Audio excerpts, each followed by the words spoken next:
Mahabubnagar MLA NM Srinivasarao Reddy sir నిరుద్యోగులు ఇచ్చానికి సొంతం పైసలతో పెట్టిస్తున్న పిరి కోచింగ్ సెంటర్ పిల్లల అందరూ ఎమ్మెల్యే ఎన్ఎం శ్రీనివాసరావు రెడ్డి సార్ను దేవునిలాగా కొలుస్తున్నారు వాళ్ళు.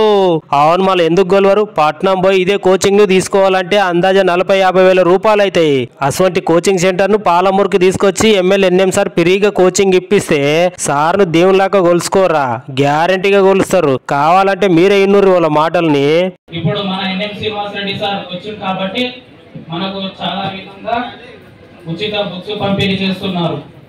కోచింగ్ అవకాశం కల్పించిండు.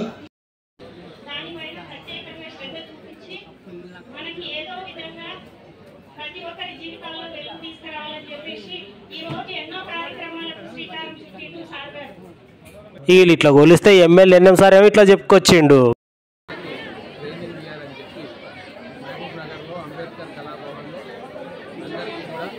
హైదరాబాద్ నుంచి ఫ్యాకల్టీని తెప్పించి వారికి ట్రైనింగ్ ఇప్పించడం జరిగింది.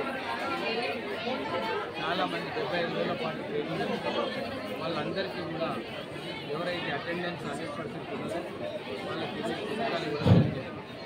ఇక సార్ మాట్లాడుతున్నంత చెప్పు వచ్చిన వాళ్ళు అందరు మట్సాంగిని వాళ్ళకి నచ్చిన మాట కాడ ఇట్లా సపాట్లు కొట్టి సార్కు శరణార్థులు చెప్పిండ్రు. ఇక కరీంగానే కదా ఎమ్మెల్యే సార్ చెప్తున్న ముచ్చట అంటే కొంతమంది నిరుద్యోగ విద్యార్థులు ఇట్లా మాట్లాడుకుంటుండ్రు. ఇక వెనకసరికి కొంతమంది విద్యార్థులకు ఇట్లా సన్మానం చేసి వాళ్ళకి అందరికి పిరిగా మెటీరియల్ బుక్లను వంచిన ఎమ్మెల్యే ఎన్ఎం సారు. ఈ కార్యంలో నవరత్నాలు ఫస్ట్ కార్యక్రమ పర్యవేక్షకులు గుండా మనోహర్, గ్రంథాలయ సంస్థ చైర్మన్ మల్లు నరసింహారెడ్డి, వ్యవసాయ market chairperson Anitha madam, MUDA chairman Lakshman Yadav, అస్తంపాటి నాయకులు నవనీత మేడం, అంజాద్ బెనహర్లతో పాటు ఇంకా చాలా మంది అస్తంపాటి బుడ్డ లీడర్లే కాకుండా కోచింగ్ ఇచ్చిన సారులు పిరి కోచింగ్ తీసుకున్న 1000 మంది విద్యార్థులు పాల్గొన్నారు.